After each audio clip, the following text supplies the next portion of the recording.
Olá, sejam todos muito bem-vindos ao Conversa com Zé Márcio, nosso encontro semanal com o economista-chefe da Genial Investimentos, José Márcio Camargo. E o nosso convidado de hoje é Samuel Pessoa, que é chefe de pesquisa econômica da Julius Baer Family Office. Tudo bem, Samuel? Tudo bem, Denise? Bom dia, Zé Márcio. Prazer estar aqui com vocês. Joia, super bom dia para você também.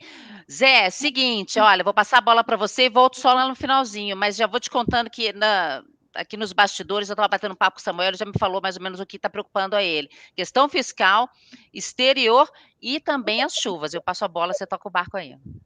Ok, bom dia a todos, bom dia Samuel, obrigado por ter aceito o nosso convite, é um prazer enorme ter você aqui conosco, tá certo? Vamos conversar um pouquinho sobre essas suas preocupações e as minhas, tá certo? Que em parte são similares às suas, mas não são totalmente como as suas. Então vamos começar, eu vou te passar a palavra, vamos falar um pouquinho, como é que você está vendo o cenário aí, quais são as suas grandes preocupações, mas como é que você está vendo o cenário para 2022 principalmente, mas também para 2021?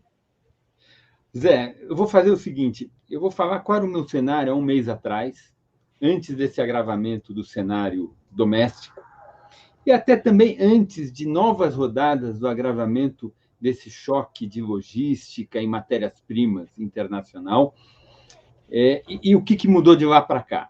Eu tinha um cenário há um mês atrás, que era o seguinte: a inflação terminava esse ano a 9, 9,5%. O Focus, no final desse ano, apontaria a inflação para o ano que vem de 4,5%, a economia ia crescer 5% e deixaria, portanto, um carrego de 1%. Aí, para o ano que vem, meu cenário era de um crescimento de 2%. Baseado em que esse crescimento de 2%? Um carrego de 1%, meio mais ou menos de ainda ganhos de reabertura da economia, principalmente no setor de serviços. E eu ainda vejo, um ano forte para o investimento dos governos estaduais. Esse é um ponto que me parece não tem sido muito notado.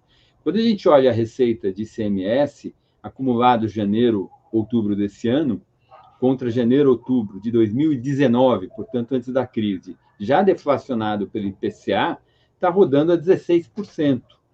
E os salários dos servidores ficaram relativamente contidos. Então, os governos estaduais eles estão com caixa alto e deve ter um ganho de investimento grande.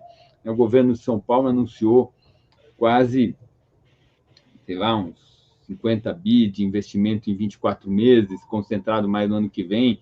Você começa a somar, não é impossível você imaginar um impulso fiscal vindo pelo investimento público, supondo um multiplicador de 1,5, dá alguma coisa de 1% do PIB.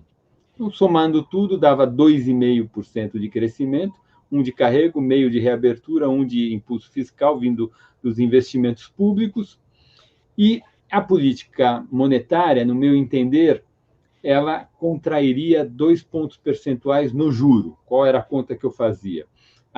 No final desse ano, a Focus apontaria 4,5%. O Banco Central ia subir juros até 9,5%, 9,5% com 4,5% dá 5% de juro real, medida de todo mundo neutra em torno de 3%, então teríamos 2% de contração monetária, os 2% de contração monetária tira mais ou menos meio ponto de crescimento do PIB e fecharia um PIB em 2%, com inflação a 4,5% e uma Selic a 9,5%. Esse era o meu cenário há um mês atrás. Esse cenário piorou porque a inflação ela não só vai terminar um ano em 10%, mas provavelmente ela continua subindo em janeiro, fevereiro do ano que vem. O pico e o início da queda dela vai ficar para o primeiro, em algum momento do primeiro tri do ano que vem. Então, o Banco Central vai ter que fazer uma contração monetária maior, acho que a Selic vai até uns 11,5%.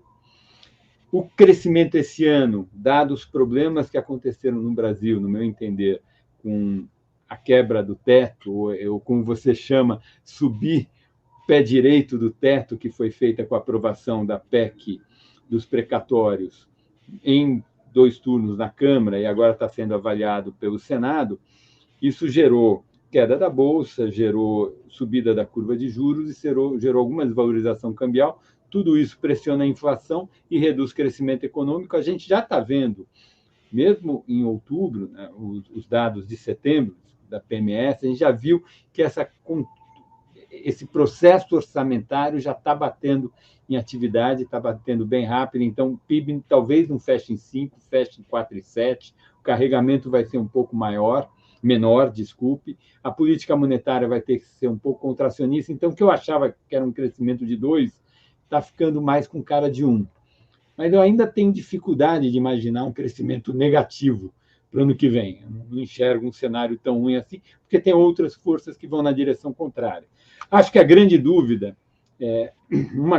acho que a questão da PEC, dos precatórios, já está absorvida. Acho que no fim do dia, o frigir dos ovos, o Senado vai aprovar. Acho que a impressão que eu tenho. Mas a gente tem esse choque de logística, matérias-primas e alguns insumos importantes como chips, falta da produção desses choques, que, no meu entender, a força maior que motivou esses choques todos foi essa subida da demanda de bens de consumo em vez de serviços. Esse choque está se alongando mais do que se imaginava, a profundidade dele também está grande, então a gente não sabe o estrago que isso ainda vai causar na atividade na economia mundial e no Brasil, e tem o problema das chuvas. Choveu bem em outubro, a gente sabe, parece que está chovendo bem em novembro, mas tem algumas pessoas que dizem que as previsões sugerem que vai ter El Niña esse ano. E esses 2 meses mais chuvosos, outubro e novembro, seria um refresco que logo seria revertido a partir de dezembro, janeiro, fevereiro e março do ano que vem, quando o El Niña, que é aquele esfriamento das águas do Pacífico que reduz chuva no centro-oeste e sudeste brasileiro, atuaria. Então, essa é uma questão, uma dúvida que a gente tem para a atividade ano que vem. É assim que eu estou vendo, Zé. O nosso cenário é parecido com isso, né? Quer dizer, na verdade, começando do final para o começo, quer dizer, invertendo a sua trajetória, quer dizer, a gente tem uma empresa de energia aqui no Grupo Genial, e eles estavam bastante preocupados lá em setembro, realmente lá em setembro os reservatórios estavam muito baixos, eles estavam muito preocupados. A gente tem uma reunião quinzenal com eles, de 15 em 15 dias, o meu grupo aqui de economistas se reúne lá com o pessoal lá da energia e a gente passa 2 horas discutindo. E essa previsão de clima é um pouquinho melhor só que a previsão de economista, tá certo? Erra 99% das vezes, tá certo? Então, a gente erra 99% das vezes, eles erram 98%. Então, é mais ou menos isso. Lá em setembro, eles estavam muito preocupados, tá certo? Com o comportamento, quer dizer, com a seca, os reservatórios estavam muito baixos, estavam chegando em nível próximo a 10% de armazenamento de água, que era muito baixo, mas com essas chuvas aí de outubro, e a previsão era de que não ia ter chuva exatamente por causa do El Niña, esses fenômenos meteorológicos aí, mas ao contrário da expectativa, quer dizer, outubro choveu muito mais do que a média histórica, novembro está chovendo mais do que a média histórica, e as previsões melhoraram muito para a questão climática, certo? Que, segundo eles, a probabilidade de você ter algum racionamento de energia hoje é muito baixa, tá certo? Só uma reversão muito importante aí na trajetória poderia levar a isso. O problema é preço, não é racionamento. O que vai afetar, segundo eles, o que pode afetar é preço de energia, tá certo? Tanto para baixo quanto para cima. Se chover muito, pode ser para baixo. Se chover pouco, pode ser para cima, tá certo? Mas, quer dizer, a probabilidade de você ter racionamento diminuiu muito, tanto em 2021 quanto em 2022. Mas a expectativa deles é que você mantenha as tarifas em níveis elevados ainda durante todo o ano de 2022, muito provavelmente, independentemente da situação das chuvas. A única coisa, o risco aqui é que no período chuvoso, tá certo, tenha muito menos chuva do que a média histórica. Segundo eles, esse é o ponto. Então, a gente está um pouco mais otimista no que se refere a essa questão do clima. Agora, realmente, o grande problema, a gente tinha um cenário aqui que era baseado em 3 pilares importantes. O primeiro pilar era o teto do gasto. Nossa avaliação era que o teto seria integralmente respeitado ao longo de 2022, tá certo? O segundo pilar era a volta da economia com o fim da pandemia, com a melhora substancial no comportamento da pandemia, que a nossa ideia era que ainda, quer dizer, que a volta vai ser muito forte, vai ser uma euforia. Eu tenho dito que a volta vai ser uma euforia. Na verdade, já está começando a ser. Quando você olha as pessoas na rua, nos bares, nos restaurantes e tal, você vê uma sensação de bem-estar melhorando muito e a nossa avaliação é que isso vai aumentar ainda mais, tá certo, ao longo dos próximos meses. E o terceiro pilar é o pilar do investimento.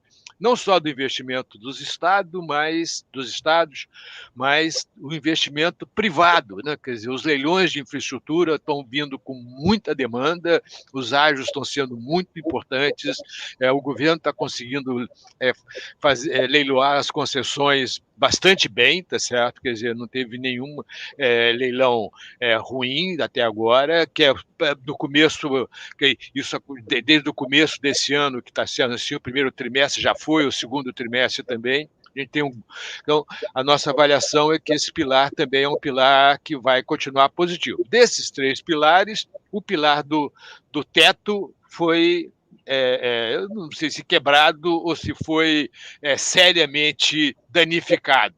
Né? Quer dizer, eu acho que talvez a palavra correta seja essa, tá certo? E isso gerou uma pressão aí sobre a taxa de câmbio, os juros, quer dizer, que vai afetar a atividade. Então, desse ponto de vista, que o nosso cenário, que era um cenário de crescimento de 5,4% esse ano e crescimento de mais de 2,5% no ano que vem, tá certo? Com essa questão do pilar aí do teto, tá certo? A gente reavaliou esse cenário, estamos ainda com um cenário de crescimento de 5% em 2021 e de 1% em 2022.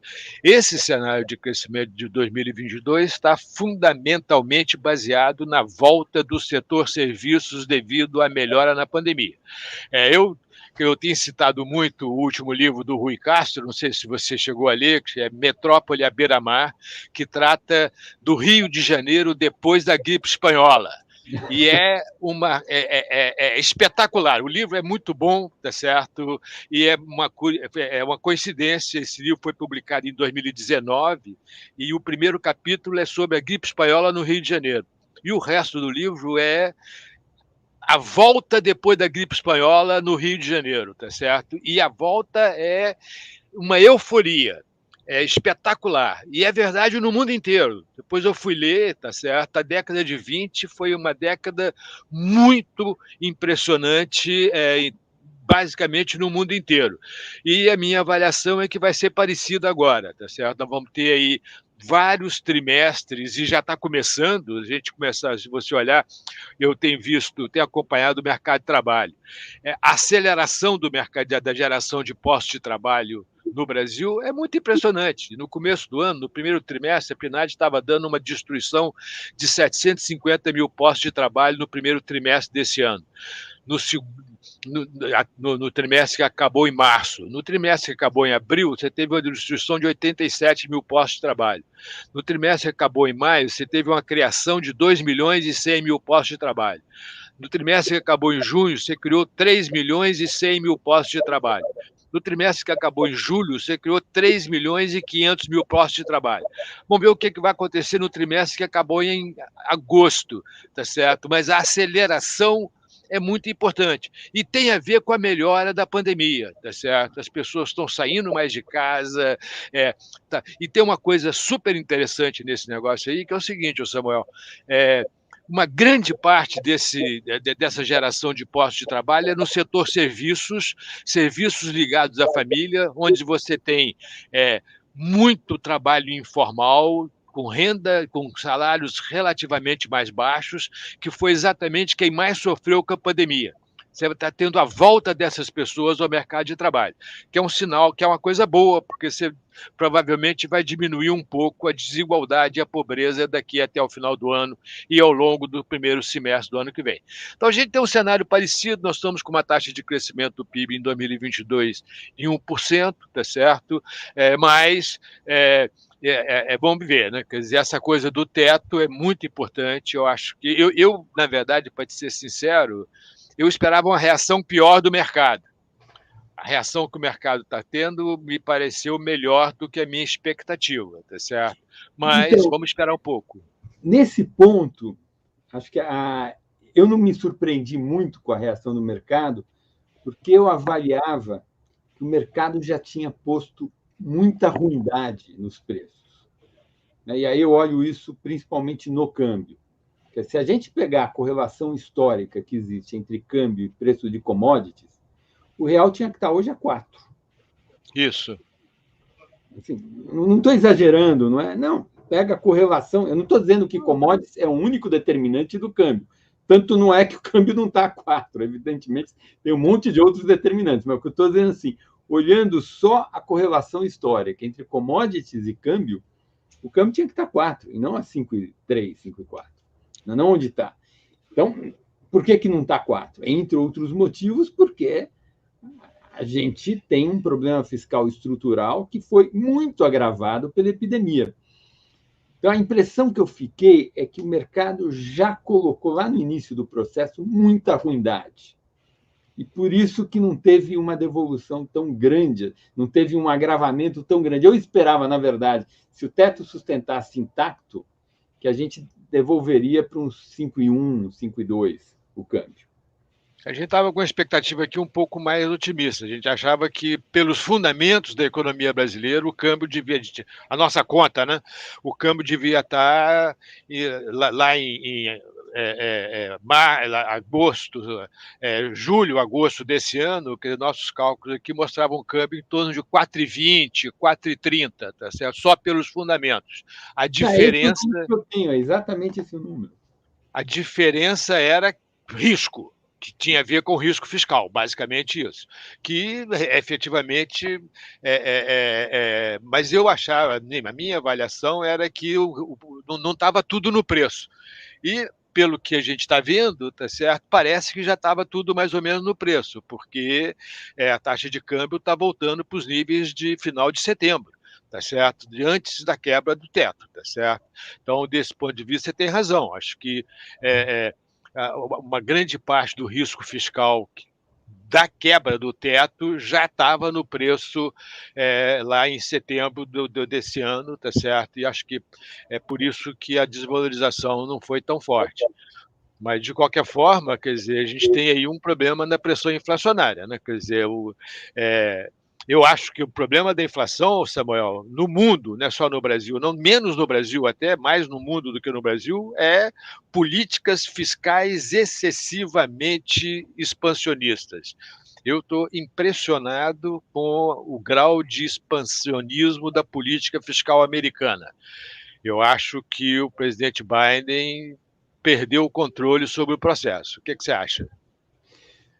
Eu acho o seguinte, Zé, eu não acho que essa inflação é resultado da política fiscal ainda, não. Eu acho que tem algum impacto, mas eu acho que o impacto mais forte que está pegando essa inflação é a mudança no mix de consumo na retomada em V a partir do segundo semestre do ano passado. Quer dizer, a economia mundial foi desligada no segundo trimestre. Pumba, tudo caiu, exceção a China, que fora desligada no primeiro trimestre. O mundo desligou no segundo trimestre e o mundo religou a partir do terceiro trimestre do ano passado. E quando ele religou, ele voltou em V forte, o mundo todo. Terceiro ou quarto trimestre do ano passado foi uma retomada em V muito forte da economia mundial. Essa retomada gerou um enorme desequilíbrio no mix de consumo. Serviços ficou lá embaixo, porque as pessoas continuaram quarentenadas. A gente teve 18 meses de quarentena. 18 meses todo mundo preso dentro de casa.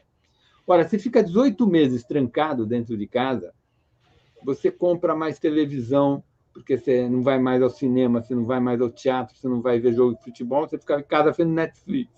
Então, tem mais televisão, mais computador, porque você fica trabalhando de casa, seus filhos ficam no ensino à distância, você só come de casa, então você compra novos você faz ginástica em casa, então você compra aparelho de ginástica, ou bicicleta, ou você quer fugir do transporte coletivo, demanda mais carro, tem que fazer pequenas reformas dentro de casa. Quem mora em apartamento foi um tal de ficar ouvindo barulho de quebradeira de parede o tempo todo, para readequar o espaço doméstico aos novos usos que são feitos dele, demanda por mobiliário e assim sucessivamente. É uma lista gigantesca. O que acontece, Zé, é que isto aconteceu literalmente no mundo todo. Não é Mas, Samuel, isso também tem a ver com uma política fiscal extremamente agressiva de todos os países, enquanto você estava quarentenado. Os países fizeram, o Brasil, vamos pegar o caso do Brasil, nós fizemos uma transferência de renda de R$ 600 para 70 milhões de pessoas. É muito impressionante. Isso foi uma política fiscal super agressiva. Isso correspondeu a quase 8% do PIB do país. Perfeito. Tá certo? É que é uma política, é uma política de sustentação, é uma política que tem mais um caráter social, né? Ela tem uma dimensão fiscal, porque tem um impacto sobre a dívida pública, sobre o gasto público, inquestionável, mas a motivação dela não é ser uma política contracíclica para sustentar a demanda. A motivação dela é uma política que permite... Evitar fome.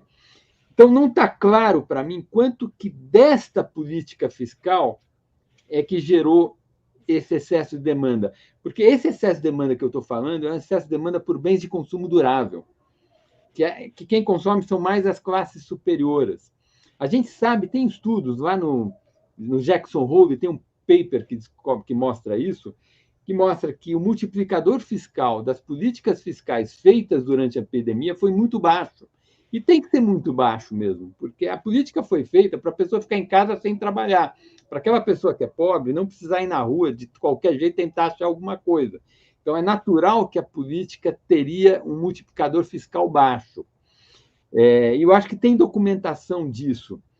Evidentemente, você continuar com essa política, como foi o caso principalmente dos Estados Unidos, quando a vacinação já está avançada, aí começa a ter cada vez mais um multiplicador fiscal maior desse tipo de política e, por todos os lados, inclusive reduzindo a oferta de trabalho e gerando uma pressão inflacionária por aí, contribuindo para a desorganização de algumas cadeias produtivas, inclusive, dificuldade de portos de conseguir trabalhadores em horas extras e coisas assim. Mas não está claro para mim, Zé, acho que a gente vai ter que esperar um tempo, se esse desequilíbrio setorial da demanda agregada que se observou na recuperação em V pós-parada da economia no segundo trimestre do ano passado, quanto que ele está ligado diretamente à política fiscal, ou quanto ele ocorreria de qualquer forma dos estratos médios e mais ricos da sociedade, usando suas poupanças para comprar os bens de consumo durável e readequar toda a sua vida a essa nova realidade nossa. Porque o que é muito importante, eu acho que a gente eu pelo menos demorei para perceber isso, a gente está num experimento, a gente está aprendendo, Zé Márcio, uma coisa que a gente esqueceu, que a gente estudou lá atrás, quando a gente estudou Keynes pela primeira vez, macro, a gente estudava um mundo fechado, e a gente sempre pegava o livro e fazia aquela curva de oferta agregada positivamente inclinada no curto prazo. Mas a gente está acostumado há mais de uma década, há 2 décadas pelo menos, que a gente se acostumou no mundo aberto. O Brasil é uma pequena economia aberta. E aí, uma pequena economia aberta, principalmente para bens tradables, o ajuste é na exportação e na importação, o ajuste não é no preço. Acontece que houve um excesso de demanda por tradables no mundo todo. A gente não consegue importar de Marte ou de Vênus. A Terra é uma economia fechada. A gente está vivendo isso na pele, talvez pela primeira vez em inúmeras décadas. A gente está aprendendo o que é uma economia realmente fechada, aquela que a gente aprendia lá nos livros textos de macro há 30 anos atrás. Mas eu acho que tem um pouco a ver também com o fato de que, com essa coisa de fique em casa, as cadeias produtivas foram destruídas, né? Como você disse, ficar em casa 1 ano e meio, na hora da retomada, fica extremamente difícil. O que a gente está vendo é gargalos na oferta. A oferta não está respondendo a esse aumento de demanda que foi gerado pelas políticas fiscais. Eu acho que tem aí um ponto. Você vê o seguinte: no Brasil, por exemplo, a gente tem um aumento de preço de bens do bens industriais muito acima da média histórica, tá certo? Quer dizer, a inflação da indústria é muito impressionante, tá certo? Está em 10% acumulado no ano, né? Alguma coisa assim, acumulado Exatamente, em 12 meses. é muito impressionante. No ano passado foi 1,5%. E serviços agora vai voltar, quer dizer, na verdade, a minha avaliação, esse é um outro ponto importante, né? Como é que está a política monetária no Brasil? Eu acho que a gente está demorando muito para segurar a demanda por bens. Esse eu acho que é um ponto importante. Na verdade, o que eu acho que está acontecendo é que você está aumentando a demanda por serviço devido à abertura da economia, tá certo? Mas, ao mesmo tempo, a redução da demanda por bens é muito lenta porque a taxa de juros ainda é muito baixa. Na verdade, a taxa de juros real ainda é negativa, tá certo? De curtíssimo prazo. Então, isso gera uma demanda por bens que é ainda muito alta, tá certo? Se não diminui a inflação de bens. No final das contas, o Banco Central acaba correndo atrás de uma inflação que está sempre maior do que a taxa de juros. E isso me preocupa também, sabe, Samuel? Eu acho que nós temos aí uma situação bem complicada do ponto de vista de inflação. Você tem choques exógenos e agora você tem pressão inflacionária vindo do excesso de demanda, né? Quer dizer, eu não sei como é que você está vendo esse negócio aí. Não, eu acho que o Banco Central está correndo atrás e acho que ele vai aumentar o ritmo, né? Acho que na próxima reunião vai ser 200. Acho que continua atrás, né? Porque ele está sendo... Ele e todos nós, né? Esse último dado de outubro me surpreendeu em 15 bips. Né? O 15 já tinha surpreendido em 20 bips, o de outubro fechado, mês fechado, surpreendeu em 0,15 pontos percentuais. Agora, nessa questão das cadeias, tem uma dúvida, né? Tem um tema que eu entendo que as cadeias desorganizaram. A questão é saber quanto que a desorganização das cadeias é fruto da questão da epidemia e quanto é fruto do excesso de demanda. Quando a gente olha movimento dos portos nos Estados Unidos, nos últimos 12 meses, eles rodaram a 20% acima do valor de 2019. Então, assim, a oferta conseguiu ajustar até 20% acima. Depois não deu. Então, me parece que os gargalos apareceram, mas os gargalos apareceram na oferta, a desorganização da oferta apareceu depois que a oferta aumentou muito com relação ao padrão prévio da crise. Então, houve uma resposta da oferta, mas a partir de um certo momento ela não consegue responder mais, e aí tem aquele efeito, né, que tem um nome em inglês, é chicote, né, chicoteada, que é quando começa a faltar insumos, você desorganiza mesmo a oferta, porque as pessoas começam a pedir mais do que elas precisam para fazer estoque, e todo mundo pensando com esta lógica, você gera uma desorganização maior ainda na cadeia produtiva do que deveria desorganizar simplesmente pelo choque de demanda. Então, eu acho que o que liderou a desorganização foi o choque de demanda. O choque de demanda veio, mais do que os problemas da epidemia, a oferta reagiu, mas aí o choque de demanda foi tão intenso, fruto desse desequilíbrio setorial da estrutura de demanda na recuperação em V pós-quarentenas muito profundas, que aí começaram a aparecer esses problemas de desorganização da oferta. As pessoas começam a se precaver, pedem mais do que precisa, aí começa a faltar para todo mundo. E aí eu não sei, eu não sei quanto tempo vai demorar para esse negócio se organizar de novo. Esse negócio é interessante, essa coisa que você falou aí do keynesianismo, né? Quer dizer, na verdade, desde Keynes que economista só sabe demanda, né? Quer dizer, a gente passou muito tempo sem estudar a oferta, tá certo? A gente está quase que desde Keynes que o estudo da economia está concentrado do lado da demanda, como é que funciona, e a gente nunca esteve preocupado com essa questão de como que a oferta vai reagir. Nos últimos, sei lá, anos, quer dizer, você começou a pensar um pouco na questão da oferta, na coisa das reformas, né? Mas a oferta é sempre uma coisa de longo prazo.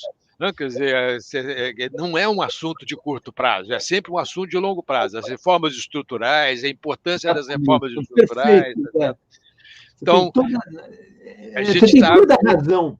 tem uma dinâmica da economia da oferta de curto prazo que saiu da teoria econômica. Saiu, ninguém mais Eu me fala lembro, nada. nos livros textos, a gente chegava a estudar, lembra disso? Alguns modelos de estoque, alguma coisa.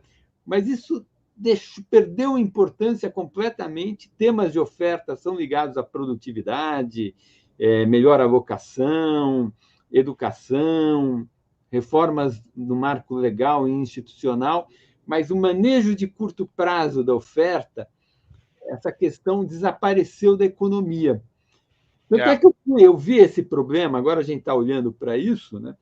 E eu acabei baixando um paper, que eu ainda não li, de revista de engenharia. Porque virou um problema de engenharia, né? Virou problema de engenharia. Agora, Samuel, como é que você está vendo o cenário internacional? Você acha que você está preocupado com a economia americana, com o problema de inflação nos Estados Unidos? Eu estou bastante preocupado, para falar a verdade, por isso que eu quero saber a sua opinião. Não, eu tô preocupado com o problema de inflação, já há algum tempo. Eu acho assim, eu acho que é um choque.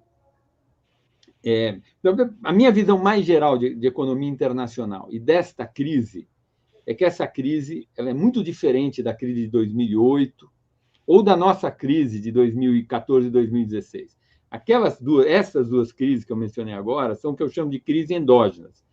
Erros de política econômica, de regulação, seguidos anos com mau investimento, má alocação, uma hora o ciclo econômico vira, cobra seu preço e você tem uma perda permanente de PIB. Se você pegar a crise de 2008, o nível do PIB americano é permanentemente 8 pontos percentuais abaixo. A crise teve. E se fizer essa conta para o Brasil, vai dar a mesma coisa. Essa crise atual ela é uma crise exógena, ela é produzida por um vírus que apareceu, a gente desligou a economia e a gente vai religar.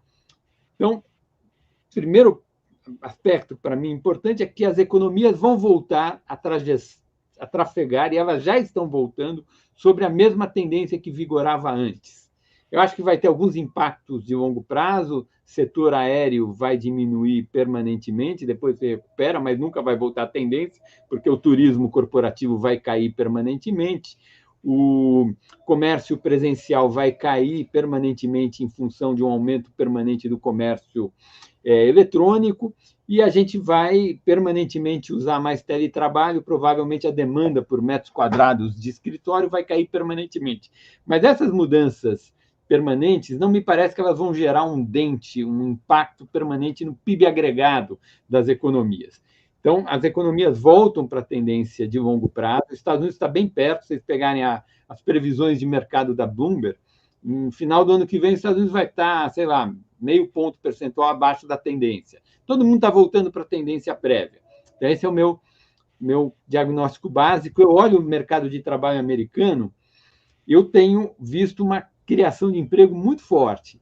E eu faço uma coisa, não sei o que você acha, Zé, mas você que é especialista do tema pode verificar se o meu procedimento é correto. Eu acho o seguinte, em março e abril, perdeu-se na economia americana 20 milhões de empregos. Tem essa recuperação. Ora, na recuperação, eu não olho mais série com ajuste sazonal. Eu acho que os parâmetros de sazonalidade eles perderam qualquer sentido quando você tem uma recuperação depois de explodir 20 milhões de emprego e você recupera de uma maneira totalmente desequilibrada. Então, o que eu faço, olho a série sem ajuste sazonal da CIES, da CPS, e, para mim, o emprego americano já voltou muito. Eu acho que mais um ano na CS, mais 12 meses, 14 meses na CS, você volta com a população ocupada prévia e toda a tendência de crescimento demográfico que houve então. Eu acho que os Estados Unidos está muito próximo de normalizar o mercado de trabalho. E aí, portanto, tem essa questão, a inflação. O último dado do CPI foi um show de horrores, né? Assim, os núcleos tão pressionados quanto os brasileiros. Você pega o núcleo da mediana e o núcleo de médias aparadas do CPI, média móvel trimestral anualizado, esse negócio está acima de 7, 6. Está uma coisa... Quando a meta é 2, né? Quando a meta é 2. Você olha... Então, eu não acho que o juro neutro na economia americana, que as pessoas acham, que o Fed acha que é 0,5% real, que subiu eternamente. Mas o efeito do choque é tão intenso e extenso no tempo que as expectativas e as inércias estão mudando. Então, quando o choque devolver, é possível que a inflação não volte para baixo. É possível que a gente descubra que temos uma inflação americana num patamar permanentemente mais alto. E aí o Fed vai ter que brigar contra isso durante um tempo. E aí, para brigar contra isso durante um tempo, ele vai ter que fazer uma contração na trajetória do PIB. Então, acho que esse é o medo meu. Eu concordo com você. Eu tenho um cenário muito parecido com você sobre a economia americana, quer dizer, sobre a taxa de inflação nos Estados Unidos. Eu estou preocupado já há algum tempo, e eu acho que uma parte grande da inflação americana é permanente, não é transitória. Tem uma parte que é transitória, mas tem uma parte substancial, que eu não sei te dizer exatamente quanto, tá certo? Mas a sensação, quer dizer, quando você olha os dados, a parte do mercado de trabalho, a pressão sobre o mercado de trabalho, por exemplo, é muito forte. Tá certo? Você já tem uma pressão muito forte sobre o mercado de trabalho hoje, não é daqui a um ano, é hoje, tá certo? E isso vai gerar uma pressão, está gerando uma pressão inflacionária que é permanente. Isso você não acaba, você não reverte de uma hora para outra, tá certo? Então, acho que esse é um ponto importante. A Denise está ali já com a cara feia, dizendo que está na hora de acabar, tá certo? Infelizmente. Tá certo? Mas, Samuel, muito obrigado aí pela conversa, ótima conversa, muito boa mesmo. Temos um cenário parecido, talvez eu esteja um pouquinho mais otimista que você, mas faz parte da vida, tá certo? Denise, pode assumir. Legal, super obrigada. Você está sempre otimista, o que é bom demais para a gente. Samuel, super obrigada. As portas estão sempre abertas para você. Você é sempre muito bem-vindo aqui no nosso canal. Ótimo, Denise. Eu que agradeço a oportunidade de conversar com vocês. Bom fim de semana a você e a todos. Para você também. Obrigada. Agora a gente vai começar, vamos fazer tudo de novo, porque chegou seu cachorrinho. Gostei da presença dele ali. A gente vai ter que fazer mais meia hora de conversa só para ele aparecer. Ali. Bom feriado. Obrigada, gente. Um beijo. Tchau.